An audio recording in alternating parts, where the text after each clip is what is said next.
vraiment regrettable quand je suis en train de voir qu'il y a beaucoup de structures qui ont été vandalisées. Il y a même le canal d'eau qui a été le canal d'Amené. Dedans, on a mis de barres de fer, des tôles, de vieilles brouettes et tout ça. Imaginez un peu ce que ça pourra donner à la fin à la sortie du turbine. Donc c'est vraiment regrettable. C'est vraiment un peu décevant de ce que j'ai vu. Les maisons qui ont été incendiées. Il y a même 2 villas VIP qui ont été incendiées. Et pourtant, ces 2 villas, avant que je ne vienne, avant qu'on l'incendie, c'était déjà un projet pour une station de radio communautaire. Et voilà maintenant, et nous allons maintenant manquer cet avantage à cause de ces inciviques. Je pense que ce n'est pas le premier contact que j'ai eu avec la population d'Ivingo. Il y a eu de premiers contacts et la dernière d'ailleurs, c'était dernièrement, nous étions dans une table ronde, là où on devait tout se dire. Et alors Virunga s'est exprimé pour dire que d'abord c'était une société commerciale et il avait de préalables et il était aussi il était aussi limité dans certains projets qui ne pouvaient pas le faire. Entre autres, par exemple, construction des marchés, ça ce n'est pas dans le cahier de charge de Virunga. Construction des hôpitaux, ce n'est pas dans la charge de Virunga. Construction des écoles, ce n'était pas dans la charge. Et alors nous avions discuté avec eux et nous avions retenu une seule chose, que Virunga avait déjà délocalisé une école et qu'il avait aussi cette responsabilité d'aller maintenant construire les 2 salles de classe qu'il avait délocalisées d'un lieu à un autre lieu. Et c'est ce qui a été fait. Et puis le deuxième problème, il a dit que non, ils vont électrifier également la cité Virunga, la cité Ivingo qui est ici. Et c'est déjà fait d'ailleurs, c'est déjà fait. Donc c'était ça un peu le préalable ou les accords que nous avons retenus ensemble. Et ils ont dit que toute personne qui aura besoin de vouloir être raccordée, il a le droit de le faire. C'est question de faire une demande. C'est question de faire une demande. Et je viens de vérifier, le courant est déjà sur place, mais il n'y a aucune demande. Je viens de vérifier également, il y a déjà les 2 salles de classe avec banc. Avant, ils n'avaient même pas de banc. Mais maintenant, ils ont même un projet, qu'est-ce qu'ils ont dit? Pour les salles de classe, nous pouvons augmenter encore un bloc. Et nous avons du ciment, donc c'est-à-dire c'est dans la Virunga Énergie a du ciment, il a de caillasse, il a du sable. Et ils demandent seulement la main d'œuvre que cette population puisse donner, profitant seulement de la blessure causée par l'arme d'un éco-garde auprès de sa concubine. Ça, ce n'est qu'un alibi.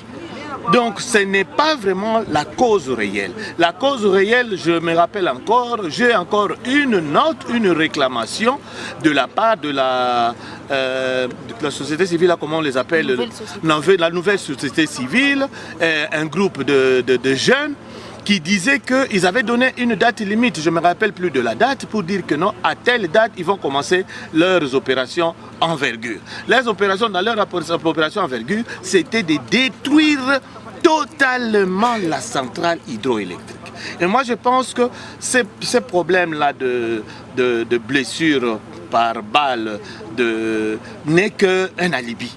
Mais ils avaient déjà préparé ça il y a longtemps.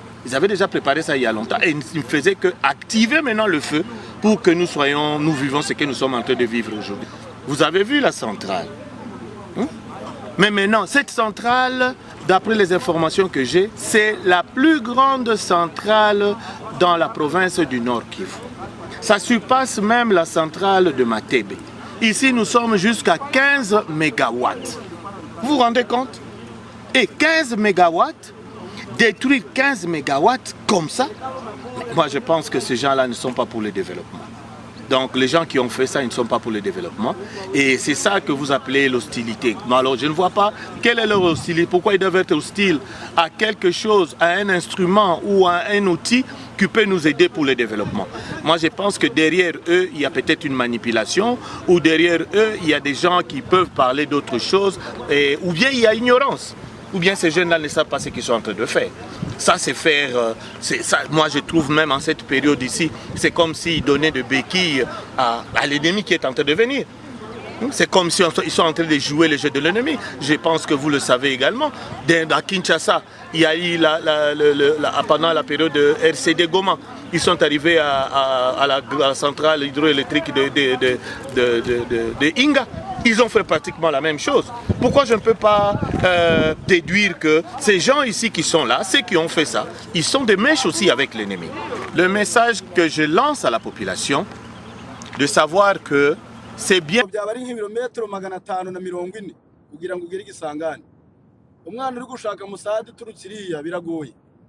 ntabwo wambwira ngo urajya gufata gisangano udafite Goma ubudanganyitse nk'abasirikare ubaranabizi ni nayo mpamvu ntabwo icyatumye badafata Goma ro gutinya amahanga kandi abantu banabyumva ntabwo ndi umuvugizi wa M23 ni analyse zanjye ndi gukora ku giti cyanjye ahubwo kimwe mu bintu byatumye uko nabibonye batafashe umujyi wa Goma kuko ntabwo kwari ugutinya amahanga no kuvuga ngo iki ahubwo kwari ntabwo wari gufata Goma udafite ama extremité ya Goma ntabwo byagombaga gukunda ufashe ibirometero kuva Igoma ukagenda ukagera Masisi ibirometero biki ufashe ibirometero kuva Igoma ukagenda ukagera Masisi mu bice bya za Kirorirwe ni ibirometero biki aho hose ne FDLR yari ihuzuye kandi hagose ntabwo bagombaga kugenda ngo bafate Goma mushaki batayifite ntabwo byagombaga gukunda kubera ko hariho uburyo bwo gusekiriza uriya mugi bamara kusekiriza hakaba intwaro zari zaratanzwe muri uriya mugi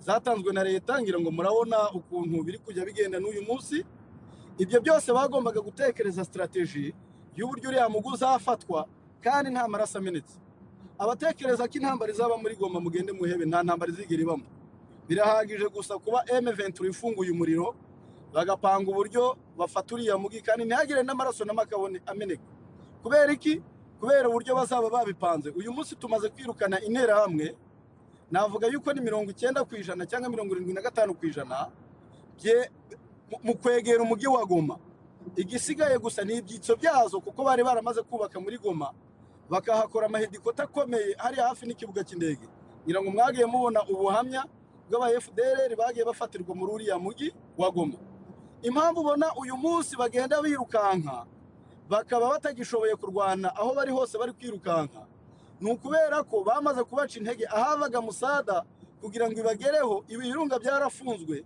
cyamba ry'ibirunga ryarafunzwe ntabwo bashobora kubona indi musada iturutse muri Goma niyo mpamvu uyu munsi ngenda bagarantise sindi mu bapanga ibya M23 sindi no mu bufata icyemezo ntacyo ndicyo muri M23 kereka kwivugira ariko nkurikije ibyo mbona uyu munsi nkurikije ibyo ndi kureba uko urugamba ruri kwegera imbere ukareba ukuntu umugi wa Butembo bawegereje baburi ibirometero 15 ngo bawugeremo 15 kenze kilometre na ahantu ngiye ubwanjye nirukanka n'amaguru arere tour kenze kilometre ibyo ngibyo abantu bose bakora siporo hano barabizi na ahantu wagenda n'amaguru ukagenda ukongera ukagaruka rero uyu munsi ndagira ngo bagarantise ko ikizakurikiraho ni Goma nkurikije uko mbibona kandi nta nubwo bizabafata umwanya munini bamaze iminsi ba cleaninga eneo bavuga batese koko turamutse dufashe Igoma ninde watabara aba FDLR bari muno ese bo tuzashobora kuba maintaining ute tuzabafata ute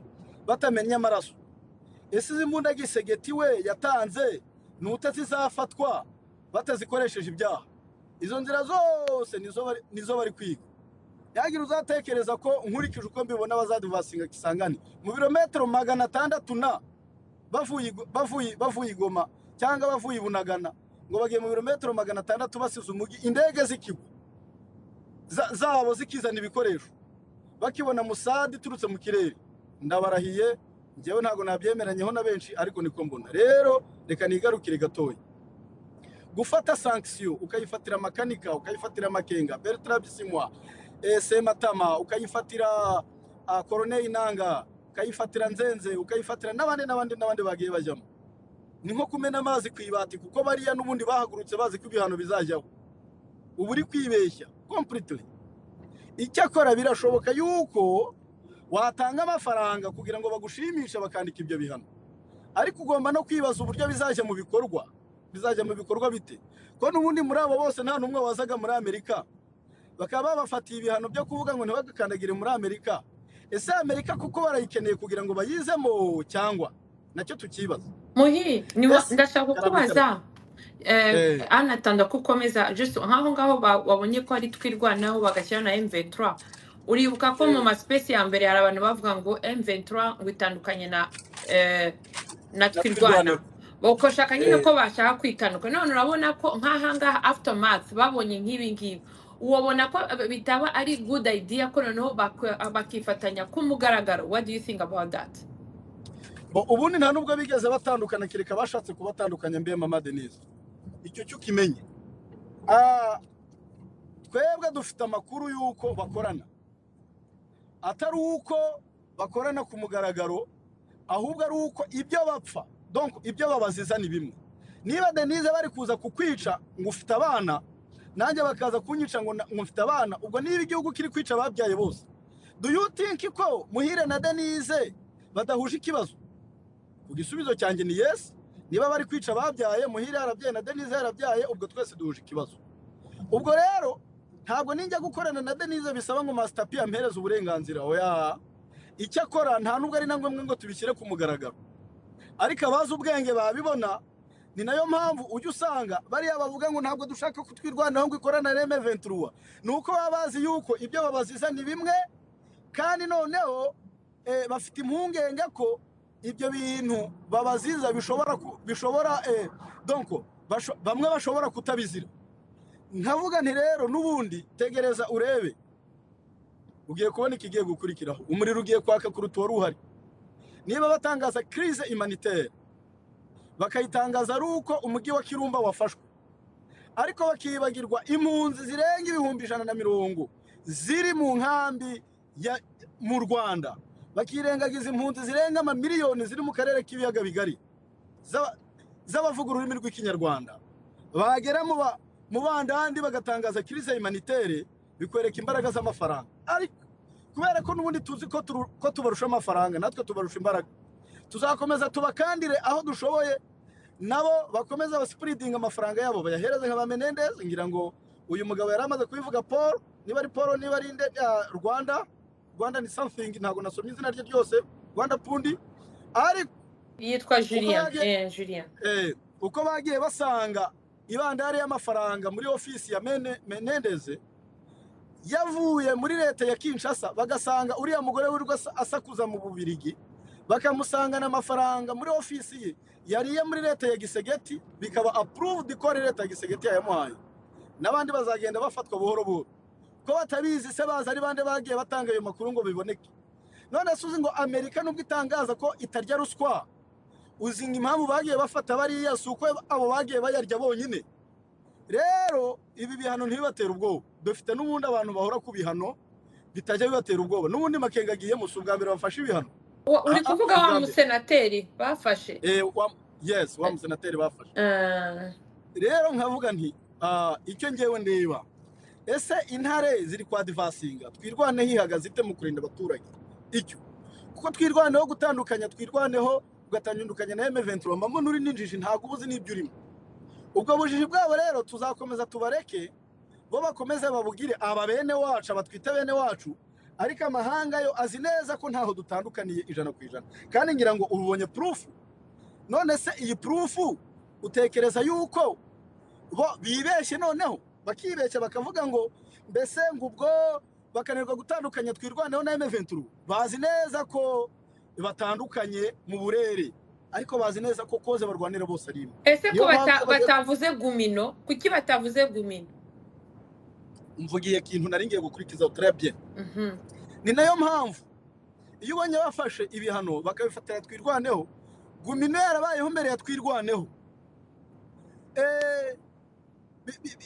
Uriya nani, uriya mu mayi nani umaze imyaka 5 ya kutumba maze wavutse 2005 na za 2004 abayeho mbere ya twirwaneho bagafatira twirwaneho ibihano byonyine bari kureba amazuru niyo bari kureba nta kindi nawe uhita umenya ibyari byo ariko kuki aba bafite amazuru ameze nk'aya twirwaneho ntibafatirirwa ibihano nuko ari bo byitso biri kubahereza amakuru kandi ababakorera nabangaba wirirwa ubona hano ku space birirwa bamuka nibo batumiye Kinshasa barabarebye uyu munsi noneho baje bafite amaliste yabo bagiye guca ngo imitwe bagahereza uburozi ibyo ngibyo ni ibintu bizwi ariko amakuru ngira ngo ndaza kuyashyira hanze bihangaha muraza kumenya neza ibyavuye muri iriya nama n'abagiye kwicwa ngo bari ku rutonde rw'abazahabwa uburozi batumwe n'amasunzu abandi batumwe na leta ya Kinshasa abandi gisa